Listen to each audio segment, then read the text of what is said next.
Salam. Bugün biz çox maraqlı bir mövzu haqqında danışmaq istəyirik. Həm söhbətim Əfsanə Tahirova, müstəqil araşdırmacı və mən Əkbərova Gülnarə, psixoloq, mizoginiya və daxilləşdirilmiş mizoginiya haqqında danışmaq istəyirik. Misoqiniya odur ki, qadına qadın olduğu üçün qıcıq hiss eləmək, qadın olduğu üçün onu bacarıqsız saymaq, onu daha zəif saymaq, ona hansısa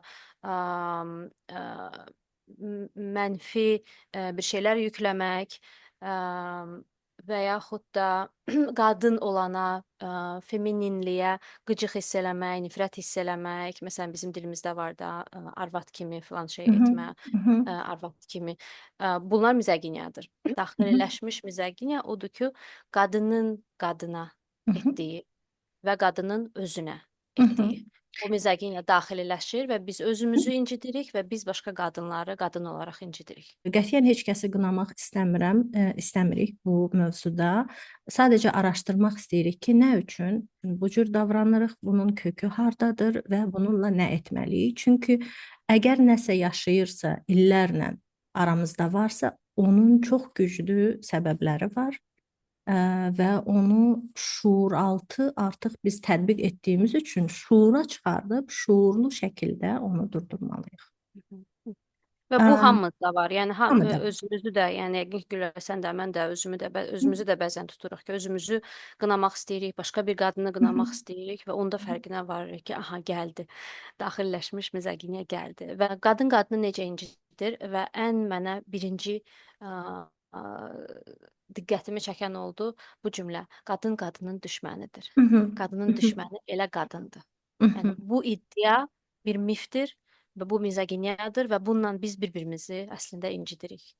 Hı Çünki hı. belə bir şey yoxdur. Və bunu iddia eləyəndə də biz deyirik ki, qadının təbiətindədir Hı qadını hı. incitmək, onunla rəqabətdə olmaq, ona dəyər verməmək, davamlı nə üçünsə onunla savaşmaq, amma əslində qadının təbiətində belə bir şey yoxdur da. Bu da bir patriarxal dəyərlər toplusunun içində yaranmış bir fəsaddır. Yəni qadının təbiətində belə bir şey yoxdur. Qadın qadının düşmənidir cümləsi mizoginiyadır və bunu qadın bir-birinə deyirsə, bu daxilləşmiş mizoginiyadır. Qadın qadının düşmənidir mifi bir mənalı şəkildə patriarxat dəyərlərini gücləndirmək üçün yaranmışdır. Əsas resurs kişidə olursa, kişinin yanında olmaq üçün qadın bir-biri ilə mübarizəyə girməlidir. Amma bu həqiqətən süni yaradılmış bir resurs üzərində mübarizədir. Çünki resurslar artıq kişidə deyil. Resurslar Sadəcə hamı kişidə üçün, deyil. sadəcə kişidə deyil, yəni resurslar hamı üçün açıqdır, əl çatandır və hər bir kəs, kişi və ya qadın istəsə o resursları əldə edə bilər. Ümumiyyətlə qadınların davranış növü, qadınların yumşaqlığı, empatiyası daha meyllidir ki, qadın qadına yaxın olsun, qadın qadına dəstək olsun və bizim bioloji yapımız da belədir, bizim fiziki, yəni xüsusiyyətlərimiz də belədir ki, biz bir-birimizlə bir icma yaradaraq özümüzə, uşaqlarımıza, ailəmizə dəstək olaraq yaşaya bilirik. Bizim heç bir ehtiyacımız yoxdur rəqabətə və bu rəqabət süni qadınların beyninə yeridilir ki, baxın, siz bir-birinizə düşmənsiniz. Və Düzdür. hər gün, hər dəfə bu seçimdəsən ki, mən bu qadını hal-hazırda alçaldım yoxsa dəstəkləyim? Mən bu qadınla mübarizəyə girim yoxsa ona kömək eləyim? Mən bu qadının nə üçün bunu etdiyini anlayım yoxsa kritika edim? Hı. Yəni bu hər dəfə hər qadın üçün bir seçimdir. Çünki hansı ideologiyaya inanırsansa, onunla da gedirsən. Əgər sən inanırsan ki, qadın sənin düşmanındır, hə, o zaman onunla mübarizədəsən. Əgər sən inanırsan ki, qadın sənin dəstəyindir, bacındır, sənin kimi birisidir, sənin keçdiyin yolları, sənin keçdiyin əzablarla bu cəmiyyətdə mübarizə aparır, o zaman sən ona dəstək verəcəksən qadın olduğu üçün və sənin qadın olduğun üçün. Bu bir seçimdir. Amma sən dediyin kimi də o şuur altındakı o inancları, o oturuşmuş, özümüzün də fərqində olmadığımız düşüncələri şuurun üstünə gətirməliyik ki, görək, fərqinə varaq və artıq bunu Hı eləməyək. hı. İkincisi, qadın zorakılığa məruz qalanda onu günahlandırır başqa Hı hı. qadın və ona dəstək olmur, ona arxa olmur. Mhm. Zorakılıq deyək ki, ailədədirsə, ona dözməyini deyir ki, biz Mhm. dözmüşük, Mhm. sən də döz. Hə, bunun şuuraltı bir ideyası var ki, qadın xoşbəxt olmasa da olar. Olar, hə. Niyə axı bu mübarizəni aparasan? Xoşbəxt deyilsən, döz. Xoşuna Hmm. gəlmir, yola ver. Qadının daxili Hə. dünyası, xoşbəxtliyi, xəyalları o qədər də Mhm. dəyərli deyil. Hə. O daha çox fəda etməlidir bunları. Və fəda etməyəndə də qadına deyirlər ki, sən çox egoistsən. Mhm. Və Mhm. bunu biz özümüzə də eləyirik, Gülə. Biz Mhm. mən ən azı özümə eləyirəm də, nə vaxt ki mən öz ehtiyaclarımı seçirəm, Mhm. nə vaxt ki özümü seçirəm, orada bir səs gəlir məndən ki, sən necə egoistsən? Mhm. Yəni sən birinci başqalarını düşünmədin, özünü düşündün. O səs mənlə həmişə yaşayır. Mhm. Çox maraqlı şey dedin. Ümumiyyətlə qadın özünü düşünəndə səhv bir qadın kimi qəbul olunur. Amma qadın başqaları üçün özünü fəda edəndə düzgün bir qadın kimi qəbul olunur və bu da patriarxatın bizim beynimizə yeritdiyimiz bir fikirdir ki, sən o qədər də dəyərli deyilsən. Uşaqların daha dəyərlidir. Ailən daha dəyərlidir. Həyat yoldaşının istəyi daha dəyərlidir. Sənin dəyərin o qədər də vacib deyil. Sənin istəklərin, arzuların o qədər də vacib deyil. Onları fəda edə bilərsən. Hətta məsələn iş yerində bunun bir forması çox maraqlıdır. Məsələn, qadın müdir əgər özü üçün maaş artımı istəyirsə, çox pis qəbul olunur. Amma Hı hı. işçiləri üçün maaş artımı istəyirsə, ona dəyərli, yaxşı lider kimi münasibət yaradırlar. Ona görə qadın liderlərə də burdan söz demək istəyərdim ki, həm özünüz üçün, həm işçiləriniz üçün eyni şəkildə maaş artımı üçün mübarizəni etməkdən qorxmayın. Sən əgər öz qayğına qala bilmirsənsə, sən işçilərin də qayğısına qala bilməyəcəksən. Ümumiyyətlə bu həyatda belədir. Öz qayğına qala bilmirsənsə, başqa heç kəsin qayğısına lazımınca qala bilməyəcəksən. Fədakarlıq düzgün yol deyil. Hı hı, hı. Amma Fədakarlıq ola bizə bunu bilər, amma öyrətmirlər axı. istisna olaraq. Fədakarlıq həmişə istisna olmalıdır. Yəni son seçim olmalıdır. Amma qadına bunu yeridirlər uşaqlıqda ki, Norma kimi yeridirlər. Bir norma son kimi. kim kimi yox, sənin həyatının mərkəzindədir fədakarlıq, Hı hı, öz ehtiyaclarını boş vermək və daima hı hı, başqalarını düşünmək və hı hı, sənə kimsə pis davranırsa, bu sənə deyirlər ki, sən bağışlamağı bacarmalısan. Axı sən qadınsan. hı hı, Yəni o pis davranış yetərincə diqqət görmür. Sənin ona reaksiyan çox diqqət görür. Sənin reaksiyan mənfidirsə, hı istəmirsənsə, hı, yox hı hı, deyirsənsə, qəzəblənirsənsə, onda o reaksiya ekstra diqqət görür və deyirlər sən bağışlamağı hı bacarmalısan, hı, çünki sən qadınsan. Yəni hı hı, qadından empatiya tələb olunur, çox empatiya tələb olunur, daimi empatiya tələb olunur və öz ehtiyaclarını, özünə verdiyi dəyəri, özünə hörməti fəda eləyib hı empatiya hı, göstərməyi tələb olunur. Və bəzən biz bunu bir-birimizə də eləyirik qadınlar olaraq. Deyirik ki, sən bağışlamağı bacarmalısan. Axı o sənin bilmirəm nəyindir də, yəni o sözə yerinə yerləşdir də, yəni sənin ailə üzvündür, dostundur, iş yoldaşındır. Sən bağışlamağı hı hı, bacarmalısan. hı hı. Bu daxilləşmiş mizoqiniyadır. Burada məsələn ananın da qızlara etdiyi mizoqiniya haqqında da danışmaq istəyirəm Hə? məhz bu mövzuda. Çünki təəssüf ki, analar öz qızlarına lap kiçik vaxtından belə onu aşılayırlar ki, qardaşın dincəlsin, sən get bunu gətir. Atan rahat olsun, sən oynama, səsini çıxartma. Döz, özünü qurban ver, səsini çıxartma və hətta evlilikdən öncə məsələn nəsihət verəndə ana qızına deyir ki, döyürlərsə gizlət, çığırırsa ağla, amma mübarizə aparma, cavab qaytarma. Biz bu sözlə böyütmüşük. Cavab qaytarma. Niyə cavab qaytarmayım? Axı bu münasibətin əsasıdır. Sən məndən nəsə soruşursan, mən də sənə cavab qaytarıram. Ana qızı buna öyrədirsə, qız təbii ki, çox əzilmiş, özünü qorumayı bilməyən, itaatkar, tabeçiliyi norma kimi qəbul edən bir qadına böyüyür və sonra ailə həyatında çox böyük problemlərlə üzləşir. Niyə? Çünki bir münasibət quranda Konfliktlər qaçılmazdır, konfliktlər mütləq olmalıdır. Amma əgər biz uşaqlıqdan konflikt aparmağı bacarmırıqsa, öyrənilməmişiksə, o zaman partnyorumuzla da bu konfliktə girə bilməyəcəyik və uçuruma gedəcək o münasibət. Həm Amma də burada bizdə gözlənti varsa, özümüzdən gözləyiriksə ki, susaq, Hı -hı, ona görə konflikt oldu ki, mən cavab hı -hı, qaytardım. Mən sussaydım konflikt, münaqişə olmayacaqdı. hı Belə -hı, bir gözlənti varsa, mən sussam əmin-amanlıq hı -hı, olar.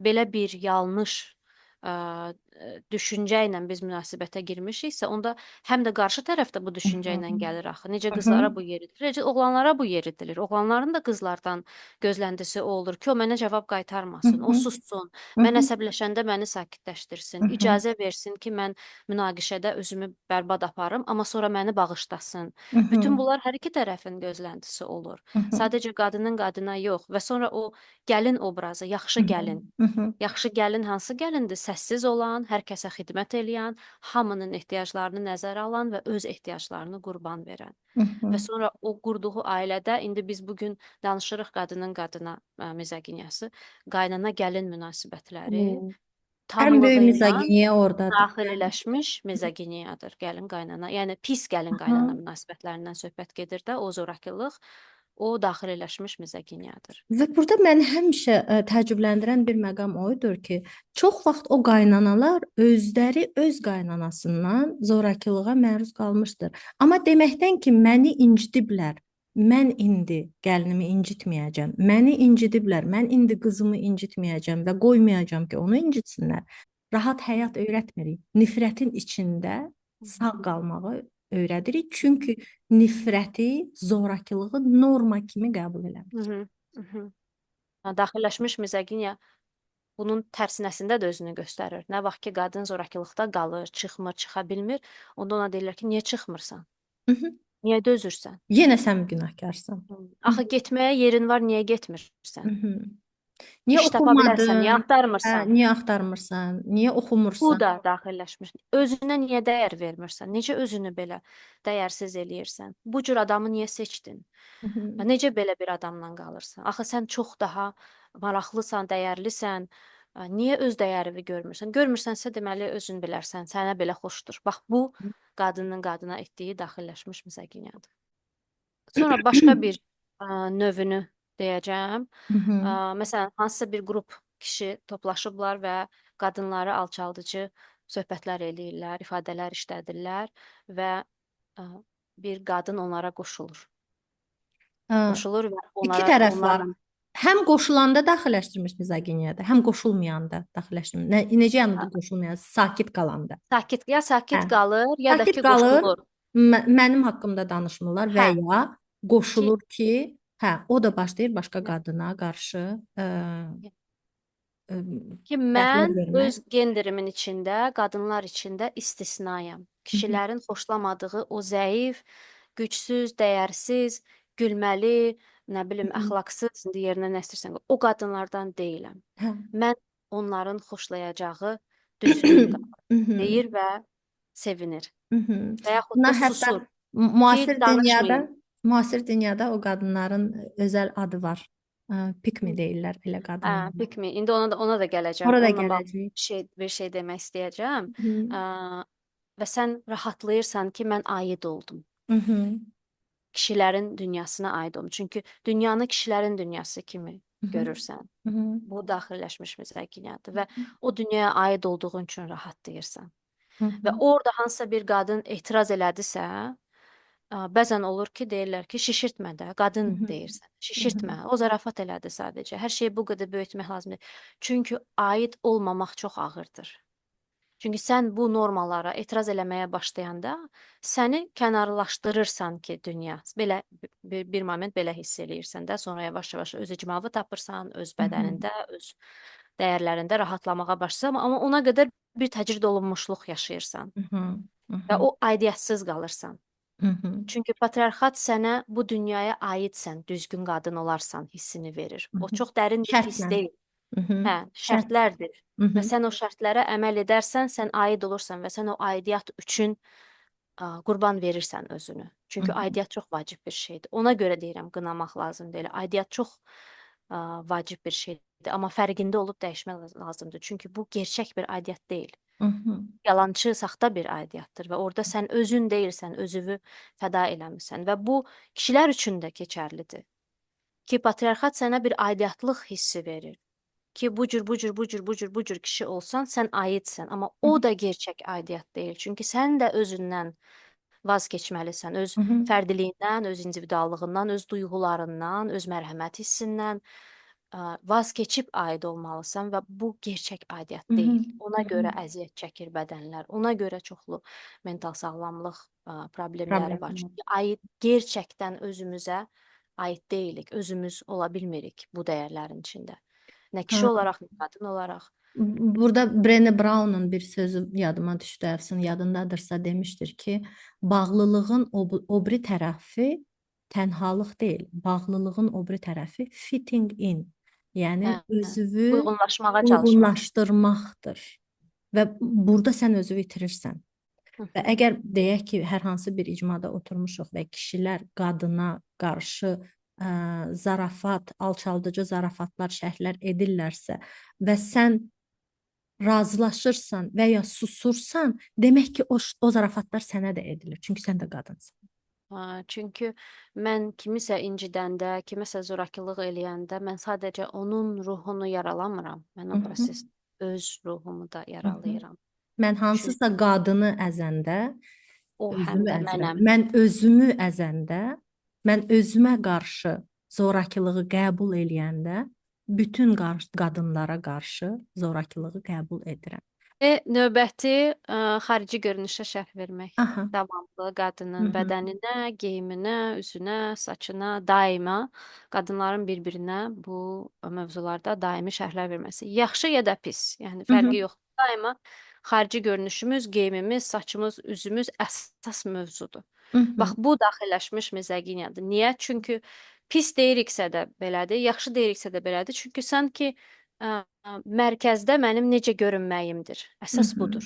Yəni qadını obyektləşdiririk və o Obyektləşdiririk. obyektə ə, şərh edirik. Hı Hə, hı. və özümüzü də o prosesdə obyektləşdiririk. Aha. Ki daimi şərhlər istəyirik geyimimizə, saçımıza, üzümüzə, bədənimizə və yaxud da deyirik, birazca kökəlsən yaxşı olar, birazca arıqlasan yaxşı olar, bu çəki sənə çox gözəl yaraşır və sair və ilaxır və yaxud da geyimlər və biz sadəcə gündəlik söhbətlərdə yox da, biz sosial mediada da görürük ki, hər kəs inanır ki, qadının bədəninə, üzünə, gözünə, saçına, geyiminə şərh verməyə onda haqq var. Bu Hı hı. normaldır.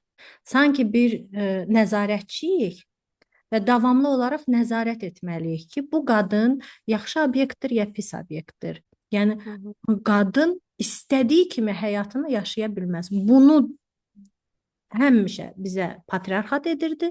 İndi də patriarxal qadınlar bunu edir. İndi daha çox müzakirə olunur qadının xarici görünüşündə bu cərrahi müdaxilələr Hı hı.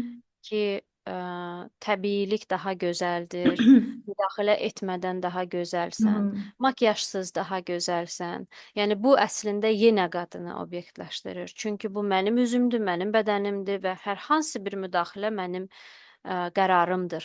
Hı Hə, hı. bu qərar bu ətrafdan gələn daimi gözəl deyilsənlərin altında verilə bilər. Hı hı. Amma onda biz o ətrafdan gələn səslərə fokuslanmalıyıq da. Mənim özümə müdaxilə etməmə yox. Yəni kiməsə deyiriksə ki, təbiisən və çox gözəlsən, Hı hı. əslində başqa qadınları təhqir etmək hesabına bir qadına kompliment eləyirik və bu mizoginiyadır.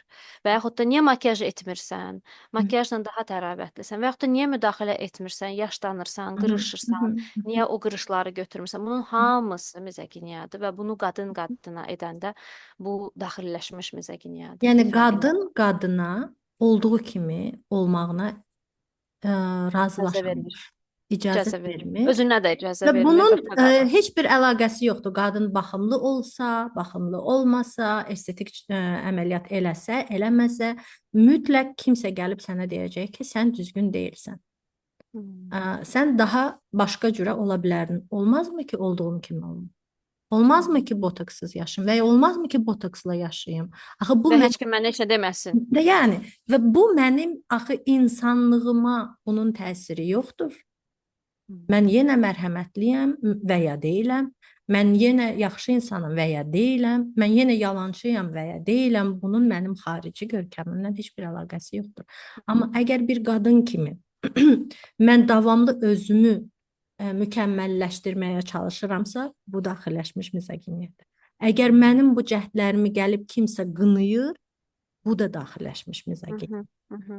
Yəni Çünki çox mən vaxt özüm deyirlər ki, özümdən etməsin. O zaman çünki hər şey bir seçimdir. Amma günün sonunda əgər qadının üzərinə daimi təzyiq varsa Hı ki, -hı. cavan qal, təravətli ol, baxımlı ol, filan çəkidə ol, filan, yəni bu daimi təzyiqlərin altında əlbəttə ki, qadın müəyyən seçimlər etməyə məcbur hiss edəcək özünü ki, bu təzyiqlər artıq getsin. Amma təzyiqlər də heç bir zaman getmir. Bu da bir Təzyiqlər getmir reallıq. və biz qadının seçimini dəstəkləməliyik. Onun Hı. yetər ki, onun seçim haqqı olsun. Bax bunu dəstəkləyirik. Mən bəyənməyə bilərəm, amma sənin bu seçim etməyini mən dəstəkləyəcəm. Hı hı, hı hı. Ümumiyyətlə istənilən şəkildə qadınlar bir-birini utandırırsa, ayıblayırsa, bir-birlərinin seçimlərinə qıcıqlanırsa, hörmət etmirsə, burada daxilləşmiş mizoginiya var və bu seçimlər hər şeyə aid ola bilər. Niyə ərə getdin? Niyə Niyə ərə getmədin? getmədin? Mhm. Niyə uşaq doğdun? Niyə uşaq doğmadın? Olmadın. Niyə Niyə bu ikincini qədər doğdun? doğmadın? Niyə bu qədər doğdun? Ə, Niyə oxumadın? niyə Niyə niyə oxudun? oxumadın? Niyə oxudun? Niyə işləmədin? Niyə işlədin? Sən. İstənilən halda bu daxilləşmiş mizoginiyadır. Və biz bölürüksə iki kateqoriyaya. Mhm. Yaxşı qadınlar və pis qadınlar. Bu artıq daxilləşmiş mizoginiyadır. Mhm. Qadınlar olaraq bunu Mhm. eləyiriksə ki, Mhm. mən yaxşı qadınam və bunu Mhm. cürbəcür formalarda eləyə bilərik də. Məsələn, mən işləyirəm evdən kənar, iş qadınıyam. Mən evdar deyiləm. Bu daxilləşmiş mizoginiyadır. Və yaxud da əksinə mən evdaram, mən ailəmə, uşaqlarıma özüm baxıram. Onlar kimi dayə tutmuram uşaqlarıma. Mhm. Bu da Bu məzəkkiyədir. daxilləşmiş Hə. istənilən. Qadının istədiyi kimi olmağa haqqı var. Hı. İstər açıq-saçıq olar, istər qapalı olar, istər iş qadını olar, istər ev xanımı olar. Yetər ki, öz seçimi olsun. Bir də şeyi demək istirdim bayaq o pick me girl. Aha. Yəni pick me girl termin olaraq deməkdir, məni seç və bunu Hı -hı. kişiyə deyirsən ki, Hı -hı. məni seç və kişinin diqqəti üçün başqa qadınlarla rəqabətdə olursan və yaxud da onun xoşuna gəlmək üçün özünü itirirsən və özündən vaz keçirsən və onun xoşuna gələn bir qadına çevrilməyə başlayırsan, buna pick me girl bir ifadə yaranıb, məni seç, ay kişi. Aha. Yaxında da eşitdim yeniyetmələrdən ki, filan kəs pick me girl-dur. Yəni Hı -hı. kişi diqqəti üçün özünü Hı -hı. yesir edəndir. Belə deyək, azərbaycanca Hı belə -hı. deyək. Hı Kişinin -hı. diqqəti üçün özünü yesir edən. Amma bunu qınamaq belə bir qadının var olma şəklini ayıblamaq, onu utandırmaq ki, mən heç vaxt belə etmərəm. O isə kişi diqqəti üçün əlindən gələni eləyir. Sən yenə ayırdın özündən o qadını, özünü yaxşı qadın elan etdin, onu pis qadın elan etdin və bu Hı daxilləşmiş -hı. Hı -hı. Eynən. də bu qadınları qorumaq deyil. Çünki sən bir qadını incitmək, utandırmaq hesabına hansısa bir dəyər yaratmağa Hı -hı. çalışırsansa, bu daxilləşmiş mizoginiyadır. Və ümumiyyətlə bu cəmiyyətdə bunu çox eşidirik ki, qadınlar dəyişsin deyirik, qadın oxusun və ya qadın oxumasın, qadın evdə otursun və ya qadın inkişaf eləsin. Olmazmı ki, biz cəmiyyəti inkişaf etdirək? Qadın da istədiyi halda bu cəmiyyətdə rahat yaşaya bilsin. Hı hı, hı hı, hı hı. Axı Yəni məsuliyyət kollektivdir. bə. Yəni Hı -hı. xoşbəxtlikdəki məsuliyyət kollektivdir, zorakılıqdakı məsuliyyət zorakıdadır Hı ki, -hı. onu dayandırsın. Məndə deyil ki, mən hər cür özümü qorumaq mexanizmləri formalaşdırım ki, mənə zorakılıq etməsinlər. Hı Və -hı. burada məsuliyyət kollektivdir bütün bu şeylərin dayanmasında və dəyişməsində. Hı -hı. Növbəti daxilləşmiş mizoginiya odur ki, biz qadının bilik və bacarıqlarına şübhə ilə Hı yanaşırıq. -hı. Hı -hı. O mütəxəssis belə olsa, biz onun bilik bacarıqlarına şübhə ilə yanaşırıq. Onun yerinə kişi danışsa, biz avtomatik inanırıq Hı -hı. ki, mütəxəssisdir və düz deyir və qadının bilik bacarıqlarına şübhə edirik. və bir də biz mütəxəssis qadınlar olaraq özümüzə daima şübhə edirik. Hı hı. Bu daxilləşmiş mizoginiyadır. Biz düşünürük ki, bu səndə də var, bu məndə də var. Biz düşünürük ki, biz daha çox oxumalıyıq. Biz bir söhbətə hazırlaşanda onlarla, yüzlərlə material oxuyuruq. Aha. Ə, Yəni burada əlbəttə ki, o var ki, mən daha dəqiq və daha konkret və daha aydın çatdırmaq istəyirəm öz fikrimi. Bu çox yaxşıdır, amma bir tərəfdə biz ipin ucunu qaçırdırıq və bəzən həddindən artıq çox hazırlaşırıq. Hı Çünki hı. düşünürük ki, yetərincə ə, bilməyə bilərik, birdən boşluq olar. Ona görə mən daha çox hazırlaşım. Və mən bu mövzunu araşdıranda orada özümü tanıdım Hı və bir hı. mütəxəssis qadının bloqunu tapdım və onun bir məqaləsini oxudum. O deyir ki, mən öz mütəxəssis olduğu sahə barədə yazır və deyir ki, mən uzun illər özümə mütəxəssis belə deməmişəm. Hı hı. Qorxmuşam mütəxəssis deməyə və bir dəfə bir tədbirdə bir iştirakçı yaxınlaşdı təlimdən sonra və mənə dedi ki, mütəxəssis olaraq sizə bir sualım var. Dedim ki, mən mütəxəssis Yox. deyiləm. Mən sadəcə işimi yaxşı görən biriyəm. Okay. Və birdən mənə çatdı ki, deyir, mən özümü dəyərsizləşdirirəm. Aha, bu daxilləşmiş mizoginiyadır. Yox, Heidi və Howard araşdırmasını eşitmisən, Əfsan? Yox, Çox yox. maraqlı araşdırmadır. Demək ki, bir araşdırmacının belə bir fikir ağlına gəlib, eyni CV-ni Hı -hı. birinin üstündə Heidi Hə, bunu bilirəm. qadın adını yazır, o birisində Harald yazır və rəylər toplayır və heç kəs Heidini bəyənmir, amma hamı Haraldı bəyənir. Hansı ki eyni CV-dir. Sadəcə ad dəyişdirir. Birində qadın adıdır, birində kişi adıdır və kişi CV-sinə hamı dedi ki, belə bir kişi ilə işləmək istəyərdik, belə bir professional bizə lazımdır. Amma qadın adını görəndə dedilər ki, yox, bu çox sərtdir. Biz bununla işləyə bilmərik. Yəni ona görə biz CV-ni verəndə gərək adı oradan götürək ki, və ya əvvəlcədən soruşaq, sizə nə lazımdır, təhsil yoxsa təcrübə? Və sonra seçim etsinlər. Çünki kişini seçəcəklər və uyduracaqlar ki, bunun təhsili var, ona görə seçdik və ya bunun təcrübəsi var, ona görə. Amma əslində kişi olduğu üçün seçirlər. O da şuuraltı qərəzdir. Heç fərqində Şuuraltı deyillər qərəzdir. ki, Hə, hə, qərəzdir. Bu şuuraltı onun üçün qərəzlər çoxdur seçirlər. və təəssüf ki, bunu qadınlar qadına da eləyirlər və qadınlar özlərinə eləyirlər. Çünki mən məsələn bunu təlimlərimdə də həmişə soruşuram. Məktəbdə ən yaxşı oxuyan kim olub? Qızlar yoxsa oğlanlar? Həmişə qızlar. Ən çox əlaçı kimlər olur? Qızlar yoxsa oğlanlar? Qızlar. Universitetdə ən yaxşı oxuyanlar kim olur? Qızlar ya oğlanlar? Qızlar. Universiteti bitirəndə qızıl diplomla, qırmızı diplomla bitirən daha çox kim olur? Qızlar yoxsa oğlanlar? Qızlar. Necə olur ki, sonra iş həyatında biz qadınlara güvənmirik, amma kişilərə güvənirik. Çünki orada axı artıq o dəyərləndirmə, obyektiv dəyərləndirmə olmur. Qiymətlər Qərəzlər yoxdur. işə düşür. Qərəzlər var. Qərəz isə bizə deyir ki, kişi daha yaxşı bilər, kişi daha yaxşı Daha liderdir, kişi daha təmkinlidir. Burada bir şey də deyim. Qadını ən çox iş mühitində nəyə görə günahlandırırlar? Ki, birincisi ayın müəyyən günlərində halsız olur, sərf eləmir bizə və ya evlənəcək uşağı olacaq, sərf eləmir bizə və ya çox emosionaldır, sərf eləmir bizə. Hansı ki, bu üç məqam da insanlığın var olmasının ən əsas şərtidir. Yəni qadının periodik ağrıları, onun hamilə olması, onun dünyaya uşaq gətirməsi, onun empatik olması insaniyyətin, bəşəriyyətin ümumiyyətlə var olmağının əsas səbəbidir. Amma biz bunu qoyuruq bir qırağa, deyirik ki, bu dəyərli deyil. Pul qazanmaq dəyərlidir. İnkişaf eləmək dəyərlidir. Böyümək dəyərlidir. Hansı inkişaf? O da bir Hansı inkişaf? sual. İnsan olmayandan sonra kim inkişaf eləyəcək? Çox maraqlı sual. Maraqlıdır, hə. Bu qadın, kimin ki mən dedimi, bloqunu oxuyurdum. O deyir ki, mən inanırdım ki, mütəxəssis olduğumu sübut etmək üçün mən çox bilməliyəm, çox oxumalıyam, davamlı nəsə öyrənməliyəm, amma həm də çox təvazökar olmalıyam. Heç vaxt deməməliyəm ki, mən mütəxəssisəm.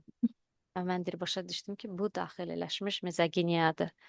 Ki, kişilər belə yanaşmırlar öz işlərinə, öz mütəxəssis statuslarına, onu hər yerdə deyirlər, bildirirlər, qəbul edilirlər və o deyir ki, mən bir iş müsahibəsinə getdim və çox əmin idim ki, mən bu müsahibədən keçəcəm, çünki tam mənə uyğun idi. Ancaq mən keçmədim. Hı Və hı. sonra 3 qadın direktor var idi deyir, o müsahibədə 3 kişi direktor var idi. Və sonra mənə qadın direktor zəng eləyir və deyir ki, təəssüflər olsun ki, sizi seçmədik. Çünki biz düşündük ki, siz özünüz barədə danışanda çox mən Hı deyirsiniz, hı. mən etdim, biz demirsiniz Hı və hı. bir də biz sizə suallar verəndə, siz o suallara cavab verəndə heç bir dəfə də soruşmadınız ki, məntiqli gəldi sizə cavabım. Hı Siz hı. sadəcə cavabı verdiniz. Ona görə biz düşünürük ki, siz komandada işləyə bilməyəcəksiniz və siz uyğunlaşmayacaqsınız. Və deyir Hı dostum mənə dedi ki, sadəcə demək istədilər ki, çox özündən razısan və bunu hı. deyə bilmədilər. Və həqiqətən də biz qadınlara doğrudan da dünya həqiqətən də belə yanaşır. Və bu bloqunu oxuduğum qadın Azərbaycanlı qadın deyil idi Hı də, hı. başqa bir Hı hı. ölkədə yaşayan, amma təcrübələrimiz nə qədər də bir-birinə əslində oxşardır qadın olaraq Hı dünyada. hı. Belə. Mən bu hissədən bu qədər. Mənim Okey. indi başqa bir pəncərə açmaq istəyirəm bu Davay. daxilləşmiş məskuniyyə. Çünki biz bayaq danışdıq ki, qadının psixoloji ağrıları, qadının Hı zorakılığa hı. məruz qalması və Hı s. dəyərli görülmür.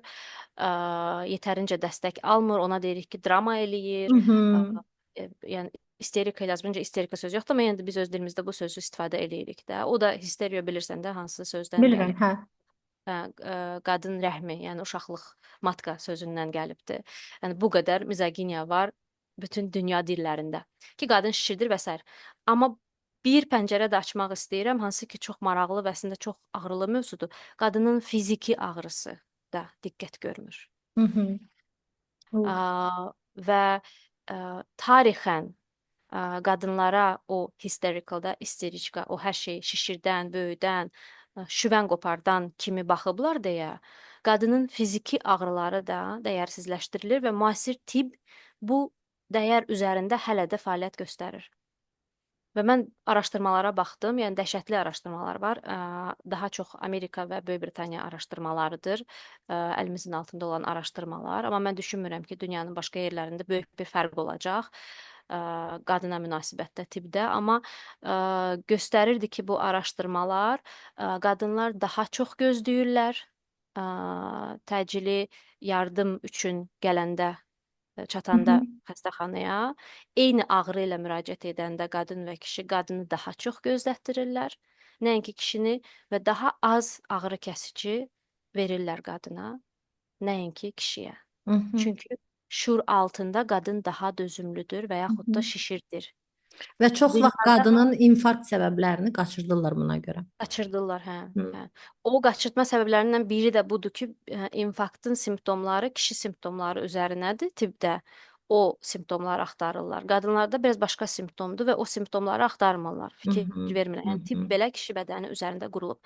A, Bir də dünyada daha çox qadın xroniki ağrı ilə yaşayır, Hı hı. nəinki kişi. Sonra düşünürlər ki, qadın menstruasiya olursa, və qadın uşaq doğursa, menstruasiya olursa aylıq o onsuz da ağrı içindədir və ağrıya daha dözümlü olmalıdır, o öyrəşib.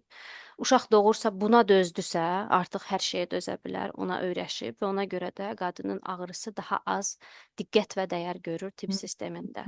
Və bu menstrual ağrı da çox Hı normallaşdırılıb hı. da. Məsələn, indi bu menstruasiya sahəsində aktivistlər var, həkimlər və qeyri-tibb aktivistləri var, hansılar ki, danışırlar ki, menstrual ağrı əslində normal deyil. Yəni yüngül spazmlar, narahatçılıq, diskomfort bunlar normaldır da ağrı, hansı ki bizi ağrıdır. O normal deyil. Amma sən təsəvvür elə ki, əsrlərlə qadının menstrual ağrısı tam normallaşdırılıb və evə göndərilir qadınlar. Menstruasiya vaxtı ağrı ilə müraciət eləyirlərsə həkimə, evə göndərilirlər ki, sənin bədəninin normal siklidir bu. Hı hı. Sən buna dözməlisən. Və hətta mən bir araşdırmaya baxdım. Çox dəhşətə gəldim o araşdırmada. Bu İngiltərədə, Böyük Britaniyada aparılmış araşdırma idi. Qadınlar üzərindən necə onlara dəstək göstərilir tibb sistemində, onlar ağrı ilə müraciət edəndə və orada qadınlar var idi, neçə-neçə, hansılar ki deyirdilər ki, mən uşaq düşüb, mən qanaxma ilə müraciət eləmişəm və məni evə parasitamolla göndəriblər Hı ki, hı. get və dincəl. Hı hı. Hı hı. Yəni bu özü Çox hə. acınacaqlıdır. Hə, və Hı. qadına nə qədər dəyər verilir, bunu göstərir. Ümumiyyətlə qadın xəstəlikləri üçün aparılan araşdırmalar, məsələn, kişi xəstəlikləri üçün aparılan araşdırmalardan qat-qat daha azdır. Yaxşı Hə. öyrənilməyib qadın bədəni. Hətta məsələn sən menstruasiyadan deyirsən, amma menopauza belə ə, hansı ki insanlığın, bəşəriyyətin yarısı menopauzadan keçir. 40 Hı hı. yaşından sonra qadınlarda menopauza baş verir, amma bu menopauza araşdırılmır yaxşı və qadınlar müxtəlif ağrılarla, çünki müxtəlif dəyişikliklər olur bədənimizdə. Bununla müraciət edəndə çox vaxt bu ağrılara dəyər verilmir Hı ki, hı. bu normaldır. Bu bir prosesdir. Burdan keçməlisən. Amma okey, doğrudur, normaldır, prosesdir, keçməliyəm, olarmı ki, mənə biraz dəstək olasınız, olarmı? Məni biraz bu ağrılarımı azaldasınız, amma Və daha çox araşdırasınız ki, necə edək ki, bu qadın bu prosesi daha rahat keçsin. Hı hı, hı Məsələn, mən bu hissənin araşdırmalarına baxanda bir də gördüm endometrioz və fibroma ilə hı, bağlı. Məsələn, endometrioz və fibroma diaqnozları çox az qoyulur. hı hı, Bir çox qadın yaşayır fibroma və yaxud da endometriozla və onlara diaqnoz qoyulmur. Onlar ağrı ilə müraciət eləyirlər və onlar evlərinə qaytarılırlar ki, get biraz dincəl. hı hı. Məsələn, Böyük Ağrı Britaniyadakı kəsici iç, hə. Hı hə, hı, ağrı kəsici iç. Böyük Britaniyada başqa bir araşdırma aparılmışdı. İndi mən onu dəqiq sənə deyəcəm. Neçə dəfə müraciət eləməli olublar həkimə ki, nəhayət ki, onlara diaqnoz qoyulsun. Endometriozlu qadınlar 5 dəfə müraciət eləməli olublar öz ailə həkimlərinə ağrı ilə ki, 5-ci dəfə nəhayət ki, ailə həkimi onları hı ixtisaslaşmış həkimə göndərsin ki, yoxlasınlar, görsünlər nədir hı. məsələ və məsələ sonda endometrioz çıxıb. Yəni belə. Hə, yəni qadından gözlənilir ki, dözümlü olsun, öz Hı hı. ağrısı ilə başımızı ağrıtmasın, öz Hı problemlərini özü həll eləsin.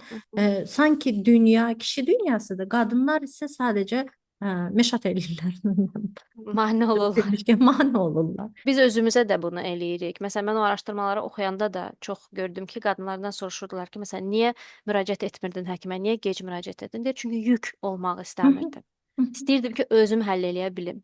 hı, hı Və mən sonra Harvard Universitetinin bir araşdırmasını oxudum bundan bağlı və sonda o təkliflər verir ki, necə edək ki, qadınların başına bu gəlməsin. Və təkliflər səncə necə təkliflərdir? Təkliflərin hamısı məsuliyyəti qadının üzərinə qoyur. Deyir ki, siz öz ağrınıza dəyər verin. Siz tibb müəssisəsinə müraciət eləyəndə çox sərt olun. Siz sözünüzün üstünə dayanın. Siz dəstək tələb edin. Siz öncə getməmişdən Yenə qabaq. siz. Hə, siz təkliflərdən biri də budur ki, həkimə getməmişdən qabaq öz ağrınızı birincisi internetdə araşdırın yaxşıca və artıq hazırlıqlı gedin ki, o sizi evə göndərə bilməsin və yaxud da lazımsız dəstəyi verə bilməsin, yumşalda bilməsin. Yenə biz hər formada davamlı belə nə ilə hansısa mexanizmlər ətrafımıza toplayıb getməliyik ki, bircə bizə dəstək versinlər, bircə bizi insan yerinə qoysunlar, bircə bizi evə yollamasınlar ki, bu elə belə şeydir. Və bəzi yerlərdə hətta qadınlara deyilmişdi Böyük Britaniyadakı ağrı ilə gələn, bu hamısı sizin başınızdadır. Hı hı. Psixolojidir. Gedin dincəlin. Halbuki onların fiziki olaraq xəstəliyi baş verirdi bədənlərində. Yəni belə. Sonlandıraq yavaş-yavaş, əgər demək Sonlandıraq. istədiyiniz qalanlar bir şey Bunun yox hamısının içində, yəni bu mövzuya qayıdaraq, qadın bu qədər əziyyət çəkir, bu qədər ağrıya dözür. Amma danışanda deyirlər ki, kişilər dözümlüdür, güclüdür və dözümlüdür. Mən də həmişə deyirəm ki, qadınlar hər ay o qədər ağrıya dözürlər və o uşağı dünyaya gətirəndə o qədər ağrıya dözürlər və ya o ailəni başa çatdıranda, o ailənin qayğısına qalanda o qədər emosional ağrıya dözürlər ki, heç cürə heç vaxt mən razılaşmaram ki, kişilər daha dözümlüdür, qadınlar çox dözümlüdür.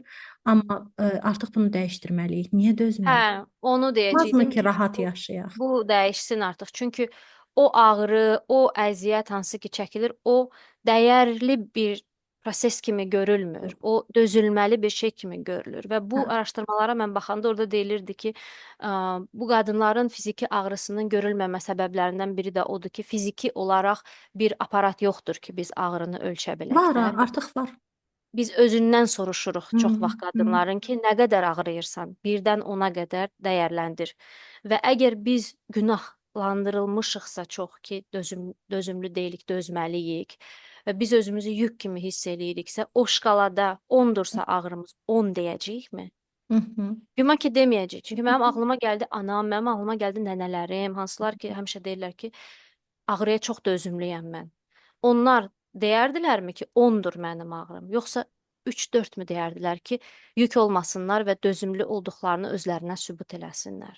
Və yəni necə deyərdilər? Hətta mən bunu özüm şahidim olmuşam ki, doğuşda qadın məsələn çox çığıranda deyirlər adam kimi çığır, ayıbdır. Ay. Və qadının bədəni ayrılır, ha, sümükləri ayrılır. Ona deyirlər ki, ayıbdır, bu qədər çığırma. Adam kimi çığır. Adam kimi ağla. Yəni bu həqiqətən və bunu qadınlar eləyir.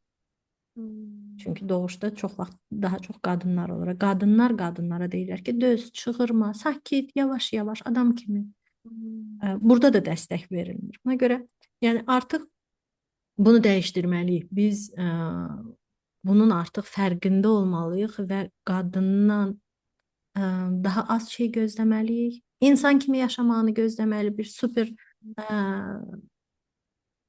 Superman insan. kimi, super insan kimi hər şeyə dözsün, hər şeyi həll eləsin, hər yerdə çatdırsın.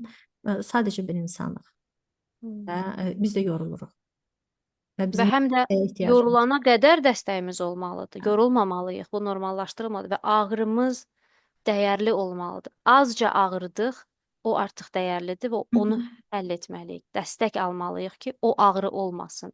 Gözləməməliyik ki, o şkalada 100-ə gəlsin, çatsın və biz artıq dözə bilmirik. Artıq bir təhər olmuşuq. Onda nəsə eləsin Hı tibb hı. sistemi və yaxud da Hı hı. ətrafımızdakı insanlar. O azca ağrıdıqsa, o dəyər görməlidir. Hı hı. Hı hı. Hər Və ağrımız ora dəyər. heç gəlib çatmamalıyıq. Belə ağrımamağımız üçün Hı hı. bir həyatımız olmalıdır. Bir dünya olmalıdır onun içində rahat, qayğı içində dəyərli olaq və bir-birimizi incitməyək. Belə. Çox sağ olasın. Sən də sağ ol. Sağ ol. Sağ ol.